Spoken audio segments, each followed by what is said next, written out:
आज का दिन उन लाखों हाथों को समर्पित है जो चुपचाप देश की अर्थव्यवस्था को गति दे रहे हैं। जी हाँ, हम बात कर रहे हैं एमएसएमई सेक्टर की, जो न सिर्फ भारत की बल्कि वैश्विक अर्थव्यवस्था की भी रीढ़ बन चुका है। विकास, नवाचार और रोजगार का असली चेहरा ये छोटे उद्यम ही हैं, जो आज बड़े बदलाव ला रहे हैं। संयुक्त राष्ट्र ने 2017 में 27 जून को अंतर्राष्ट्रीय एमएसएमई दिवस के रूप में मान्यता दी और तब से हर वर्ष यह दिन छोटे उद्यमों की बड़ी भूमिका को सबके सामने ला रहे हैं। इस वर्ष का विषय है सतत विकास और नवाचार के चालकों के रूप में एमएसएमई की भूमिका को बढ़ावा। इस साल का विषय है सतत विकास और नवाचार के चालकों के रूप में एमएसएमई की भूमिका को बढ़ाना। यानी अब ये सेक्टर न सिर्फ कारोबार कर रहा है बल्कि हरित अर्थव्यवस्था, डिजिटल नवाचार और सामाजिक समावेश में भी अहम भागीदार बन चुका है। एमएसएमई सेक्टर छोटे छोटे सपनों से बड़े बदलाव ला रहा है। सूक्ष्म, लघु और मध्यम उद्यम न केवल देश के सफल घरेलू उत्पाद में महत्वपूर्ण योगदान देते हैं, बल्कि वे जमीनी स्तर पर नवाचार को भी बढ़ावा देते हैं। ये उद्यम रोजगार सृजन के साथ साथ सामाजिक समावेश को भी सफल प्रदान करते हैं। एक अनुमान के अनुसार एमएसएमई क्षेत्र भारत के सफल घरेलू उत्पादों में लगभग 30%, विनिर्माण क्षेत्र में 36% और निर्यात में 45% का योगदान रहा है। ये क्षेत्र कृषि के बाद देश में दूसरे सबसे बड़ा रोजगार सृजनकर्ता भी है। एमएसएमई भारत की विकास यात्रा का एक प्रेरणादायी अध्याय है। देश के स्थायी आर्थिक विकास के लिए एक सुदृढ़ एमएसएमई इकोसिस्टम न केवल महत्वपूर्ण है बल्कि अनिवार्य भी है। हमारे डेमोग्राफिक डिविडेंड का सबसे अधिक उपयोग इन्हीं उद्यमों ने हो रहा है। इन उद्यमों में अपेक्षाकृत कम पूंजी की लागत पर रोजगार के अधिक अवसर पैदा होते हैं। इन उद्यमों के विषय पर सबसे महत्वपूर्ण बात यह है कि इनके माध्यम से ग्रामीणों और पिछड़े क्षेत्र में रोजगार पैदा होते हैं। इस तरह एमएसएमई क्षेत्र के उद्यम कमजोर वर्गों के सशक्तिकरण और विकास की विकेंद्रीकरण के जरिए समावेशी विकास में मदद करते हैं। सूक्ष्म, लघु और मध्यम उद्यम यानी एमएसएमई भारत की अर्थव्यवस्था का एक मजबूत स्तंभ है। यह सेक्टर देश के जीडीपी में लगातार अहम योगदान दे रहा है और बीते वर्षों में इसने शानदार लचीलापन और बदलाव के अनुसार ढलने की क्षमता दिखाई है।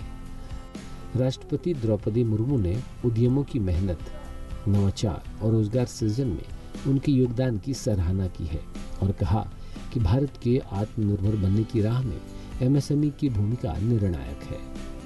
पिछले कुछ वर्षों में एमएसएमई के महत्व और उनकी समस्याओं को समझते हुए भारत सरकार ने कई नीतिगत पहल की है। वर्ष 2025 के बजट में एमएसएमई के लिए वर्गीकरण मानदंडों को संशोधित किया गया है। एमएसएमई क्षेत्र के दायरे को बढ़ाया गया है, जिससे वे अपनी पात्रता खोने की किसी आशंका के बिना अपना विस्तार कर सके।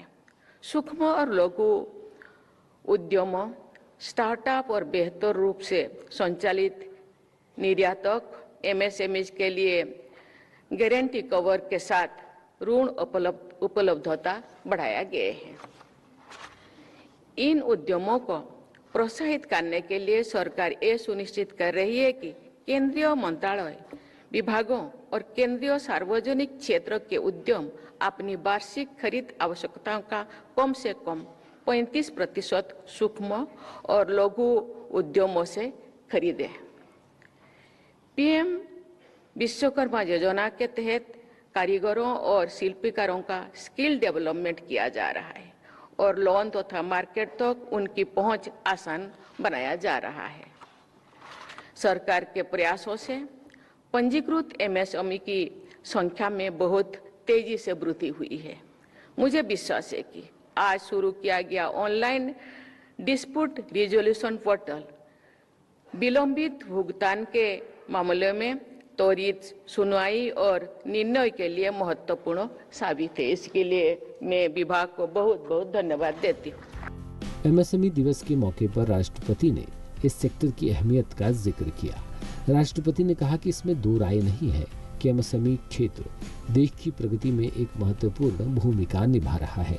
उन्होंने बताया कि यह सेक्टर रोजगार, नवाचार और आर्थिक विकास का प्रमुख स्रोत है और देश को आत्मनिर्भर बनाने की दिशा में इसकी भागीदारी बेहद अहम है। यूनाइटेड नेशंस ने वर्ष 2025 के लिए enhancing the role of MSMEs as drivers of sustainable growth and innovation को एमएसएमई दिवस के विषय के रूप में चयनित किया है। ये थीम हमारे देश के एमएसएमईज के लिए भी अत्यंत प्रासंगिक है। पूरे देश में एमएसएमईज का फैलाव और करोड़ों लोगों का रोजगार के लिए इस क्षेत्र से जुड़ाव इसे सस्टेनेबल ग्रोथ में महत्वपूर्ण बनाता है। इस क्षेत्र का विकास महिलाओं और कमजोर वर्गों के लोगों को आत्मनिर्भर बनाने में अहम है। ये प्रसन्नता की बात है कि एमएसएमई सेक्टर में हाल के वर्षों में महिलाओं की भागीदारी बढ़ी है। हम सब जानते हैं देश में महिलाएं 50% है। जब महिलाओं का रोजगार बढ़ेगा तो देश का जो हम लोगों का सपना 2047 तक देश को विकसित भारत बनाने का मुझे लगता है वो तब संभव हो सकेगा। लेकिन मेरा मानना है कि इस क्षेत्र में अधिक से अधिक महिलाओं की भागीदारी देश के सर्वांगीण विकास के लिए आवश्यक है। मैं युवा बेटियों से अपील करूंगी कि वे सरकार द्वारा चलाए जा रहे योजनाओं का लाभ उठाते हुए उद्यम स्थापित करें और आत्मनिर्भर बने। हाल के वर्षों में एमएसएमई क्षेत्र में महिलाओं की भागीदारी में वृद्धि पर राष्ट्रपति ने खुशी जताई। आज विश्व पर्यावरण के संकट और तेजी से बदल रही टेक्नोलॉजी से उत्पन्न चुनौतियों से जूझ रहा है। भारत क्लाइमेट चेंज और सस्टेनेबिलिटी लक्ष्यों के प्रति प्रतिबद्ध है, जिसमें 2030 तक कार्बन उत्सर्जन में 1 बिलियन टन की कमी लाना और अपने ऊर्जा जरूरतों का 50% नवीकरणीय स्रोतों से पूरा करना शामिल है। एमएसएमई भारत के आर्थिक विकास, रोजगार और सफल घरेलू उत्पाद में महत्वपूर्ण योगदान दे रहे हैं, लेकिन वे ऊर्जा खपत और उत्सर्जन के एक बड़े हिस्से के लिए भी जिम्मेदार है। एमएसएमई सेक्टर में ग्रीन टेक्नोलॉजी का बढ़ावा देना समय की मांग है। इससे न केवल एमएसएमई की सस्टेनेबिलिटी एंड कॉम्पिटिटिवनेस बढ़ेगी, बल्कि देश को क्लाइमेट संबंधी लक्ष्यों को प्राप्त करने भी सहायता मिलेगी। राष्ट्रपति ने कहा कि एमएसएमई क्षेत्र में हरित प्रौद्योगिकी को बढ़ावा देना समय की मांग है। आज विश्व पर्यावरण के संकट और तेजी से बदल रही टेक्नोलॉजी से उत्पन्न चुनौतियों से जूझ रहा है। भारत क्लाइमेट चेंज और सस्टेनेबिलिटी लक्ष्यों के प्रति प्रतिबद्ध है, जिसमें 2030 तक कार्बन उत्सर्जन में 1 बिलियन टन की कमी लाना और अपने ऊर्जा जरूरतों का 50% नवीकरणीय स्रोतों से पूरा करना शामिल है। एमएसएमई भारत के आर्थिक विकास, रोजगार और सफल घरेलू उत्पाद में महत्वपूर्ण योगदान दे रहे हैं, लेकिन वे ऊर्जा खपत और उत्सर्जन के एक बड़े हिस्से के लिए भी जिम्मेदार है। एमएसएमई सेक्टर में ग्रीन टेक्नोलॉजी का बढ़ावा देना समय की मांग है। इससे न केवल एमएसएमई की सस्टेनेबिलिटी एंड कॉम्पिटिटिवनेस बढ़ेगी, बल्कि देश को क्लाइमेट संबंधी लक्ष्यों को प्राप्त करने भी सहायता मिलेगी। राष्ट्रपति ने कहा कि एमएसएमई की स्थिरता के लिए नवाचार बहुत महत्वपूर्ण है। एमएसएमई के सस्टेनेबिलिटी के लिए इनोवेशन बहुत जरूरी है। सरकार विभिन्न माध्यमों से स्टार्टअप और इनोवेशन की संस्कृति को बढ़ावा दे रही है। डीआरडीओ जैसे संस्थानों द्वारा एमएसएमई को टेक्नोलॉजी ट्रांसफर, इनोवेशन और रिसर्च के लिए फंड जैसे सहायता दी जा रही है, जिससे वे रक्षा और एयरस्पेस के क्षेत्र में योगदान दे सके। ये प्रयास न केवल रोजगार उत्पन्न करेंगे बल्कि रक्षा के क्षेत्र में देश को आत्मनिर्भर भी बनाएंगे। राष्ट्रपति ने युवाओं से उद्यम स्थापित करने और आत्मनिर्भर बनने का भी आग्रह किया। ये प्रसन्नता की विषय है कि एमएसएमई क्षेत्रों में इनोवेशन को बढ़ावा देने और युवा उद्यमियों को अपने विचारों को सफल व्यवसायों में बदलने के लिए प्रोत्साहित करने के लिए आज हैकाथन 5.0 का शुभारंभ किया है। मैं युवाओं से अपील करूंगी कि वे इस पहल में बढ़ चढ़कर भाग लें और अपने आइडिया से देश को समृद्ध बनाएं। मेरा मानना है कि एमएसएमई को ग्रासरूट इनोवेशन को बढ़ावा देने का प्रयास करना चाहिए। एमएसएमई दिवस 2025 सिर्फ एक उत्सव नहीं बल्कि एक ऐसा मौका है जब देश एमएसएमई सेक्टर के योगदान को सलाम करता है और भविष्य के नए रास्तों की शुरुआत करता है। इस वर्ष का एमएसएमई दिवस कई नई पहलों का लॉन्च पैड भी बना है। इनका मकसद है एमएसएमई को ज़्यादा लचीला, प्रतिस्पर्धी और भविष्य के लिए तैयार। सबसे अहम पहल है ODR यानी ऑनलाइन डिजिटल रिजोल्यूशन पोर्टल। अब छोटे कारोबारी अपने झगड़े या विवाद अपने ही स्थान से तेज और कम खर्च में निपटा सकेंगे। इसके साथ ही व्यापार करने में आसानी को बढ़ावा देने के लिए कई तकनीकी और प्रशासनिक सुधार भी किए गए हैं। नए विचारों को मंच देने के लिए एमएसएमई मंत्रालय ने एक खास हैकाथन भी शुरू किया है, जहां युवा इनोवेटर्स को मार्गदर्शन और समर्थन दिया जाएगा। एमएसएमई दिवस 2025 एक बार फिर यह साबित करता है कि छोटे छोटे प्रयासों से मिलकर ही बनता है एक आत्मनिर्भर और सशक्त Bharat.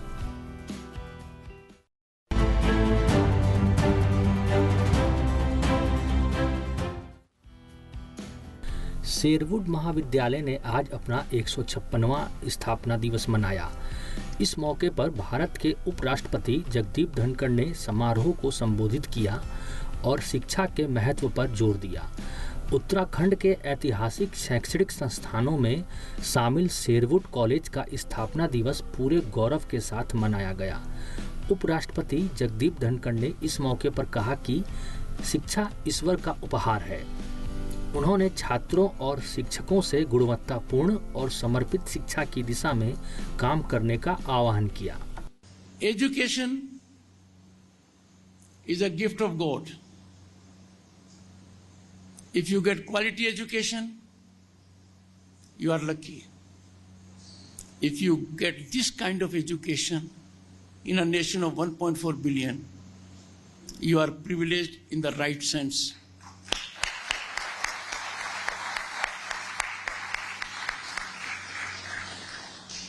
Education is a great equalizer. Equality in law or otherwise can be optimally and best secured only through education. Education hits very hard inequities, injustice, and that's what you are going to do all your life. Quality education, its accessibility and affordability are fundamentals for any democratic nation to achieve. उपराष्ट्रपति ने छात्रों से कहा कि वे सिर्फ अपने लिए नहीं बल्कि समाज, मानवता और देश के लिए भी सोचें। उन्होंने कहा कि छोटे और आत्म केंद्रित लक्ष्य न बनाएं, ऐसा लक्ष्य तय करें जो देश और समाज के काम आए। Don't have narrow goal. Don't have self-centered goal. Have a goal for the society, for the humanity, for the nation. If you look around, let's say for 1,000 years, who are we revering today? Who are we remembering? Only those who gave back to the society, who worked for the society, who lived for the society and led their lives for society. In this century, we are not only to literate people. Literacy mattered long back in Bharat. Bharat today is no longer a nation with potential. No. As your potential is exploited to your great advantage, by hand-holding attitude of your faculty members. Similarly, Bharat is no longer a nation with potential. This nation's potential is being exploited day in and day out. It is a nation on the rise. Yes. The rise is continual. The rise is incremental. And if I go by last decade, at a global benchmark, the economic rise of Bharat has been exponential. Infrastructure growth has been phenomenal. Among the large economies, we are the fastest growing. The last decade for Bharat has been a decade of development, decade of growth, decade of finding a new place in the global order. And that being so, you have to take it forward now. Because a developed nation status, Viksit Bharat, as we call it, is not our dream. It is our destination. उपराष्ट्रपति जगदीप धनखड़ ने कहा कि राष्ट्र हमेशा सर्वोपरि होता है। उन्होंने सभी से देश को सर्वोच्च प्राथमिकता देने की अपील की। उपराष्ट्रपति जगदीप धनखड़ ने कहा कि भारत की आर्थिक प्रगति तेजी से हो रही है। उन्होंने बताया कि देश ने वैश्विक स्तर पर अपनी अर्थव्यवस्था को मजबूती से आगे बढ़ाया है। You will have to imbibe a spirit, nation always first. We will have to subscribe to nationalism without qualification, unrestricted, because that is what Bharat, a unique nation with 5,000 years of civilizational depth, deserves minimum. Mottos are not meant to be hang on walls. It has to become part of your life. And that being so, look at the motto. Don't just rival the other one. Yes. Don't just envy what the other one has done. You must keep on attaining higher level for you. In the process, the more you handhold someone, the more you help someone, even to march ahead of you, that will be your contribution. There are many people who have become very great in sports, science, politics, and otherwise. But they will say, I give credit to someone else who may not have risen to that level.